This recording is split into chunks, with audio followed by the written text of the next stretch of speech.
The pros and cons of traveling. I added something to my bucket list last year or the year before to have traveled to 30 countries by the time I'm 30. And I managed to do it. The last country which I traveled to was Japan before I made my way back to the UK. And I'm very proud and happy to have reached that milestone. So I feel like I can talk about the pros and cons, the benefits and risks of traveling in general, right? What are the pros? I mean, the pros are very easy to list off, right? You meet different people from all around the world, from a variety of different countries. You experience new cultures. You see all the wonders of nature and architecture and human creativity and success and so forth. You gain a different type of independence, especially if you're traveling by yourself. The type of independence where you know you are capable of looking after yourself in a country where you're not close nearby to your family or friends back home. And also, with that comes a wealth of experience, experience, life lessons, things which I think you will not learn unless you do actually do go traveling. This is something about traveling in itself where, to me anyways, it just changes you as a person for the better. Your your your outlook on life will change. You'll see things in a very different way once you come back home. Now, to name some of the cons which people tend to overlook or don't realize, and these are quite factual. The first one, first and foremost, homesickness is a real thing. And I know that myself because I experienced that quite recently before I made my travels back to the UK. I had been away for 8 months. Before that, I had been in Australia the first time for 10, 11 months, came back to the UK, saved up money again, then left again for my travels, Southeast Asia, Australia, India, Japan.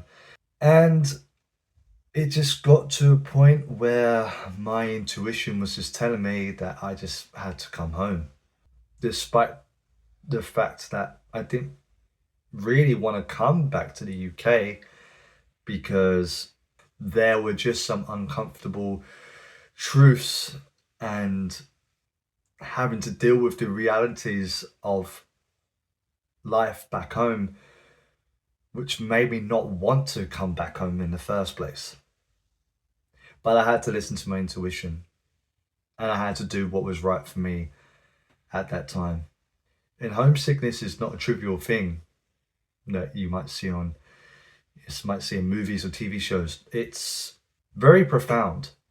And it's not just a mental thing, it's like a physiological thing. For me anyways, it is. When your body, your intuition tells you to go home, you should go home. It's kind of, I feel like it's kind of your body's way of going, right, we've had our fun, we've explored, we've done so many great things, made so many great memories, made so many great friends, but now it's time to come home and face the music, face the realities of life, essentially. And that's not just the only con. There are other things to take into consideration, such as the fact that you may start to feel lonely, especially if you are traveling by yourself. If you're traveling with a partner or friends, that eases the feeling quite a lot. But especially if you're traveling by yourself to all these different countries, it'll probably hit you at some point.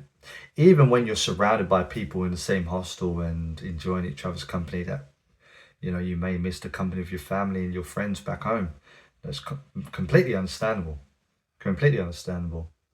And it's just the case, which I guess goes hand in hand with the homesickness and the loneliness, is not feeling settled. Especially if you've gone to a country to live there for however long, could be months, could be years, you still find it difficult to feel settled regardless. Even if it was your intention to live in a different country, sometimes it just doesn't work out, and that's okay. There's no harm in trying somewhere else. Sometimes you just can't fight the feeling though, that's the thing.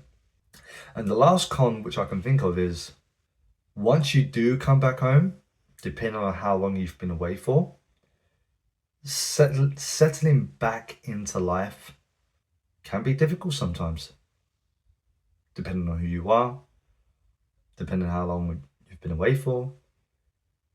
Like, it's no joke. Even now, over 2 months since I've come back from my travels, I'm still adjusting. These things take time. They really do take time. And that's why you got to be kind to yourself. If you are in a similar situation to myself, just be understanding of yourself, be kind to yourself, just be easy on yourself. That's all I can say, really. But the main point is, regardless of these cons, the risks of traveling, the amount of memories I've made from traveling in the first place can't really be put into words. It is still something to do at least once in your life, for you to get a taste of it, to get a taste of what it's like to be in a different culture, to be in a completely different part of the world, to feel like you're in a different world, because sometimes that's what it can feel like. You just look around, you're like, where am I? I know where I am, but where actually am I? Because it's vastly different from what I know what I know from life back home.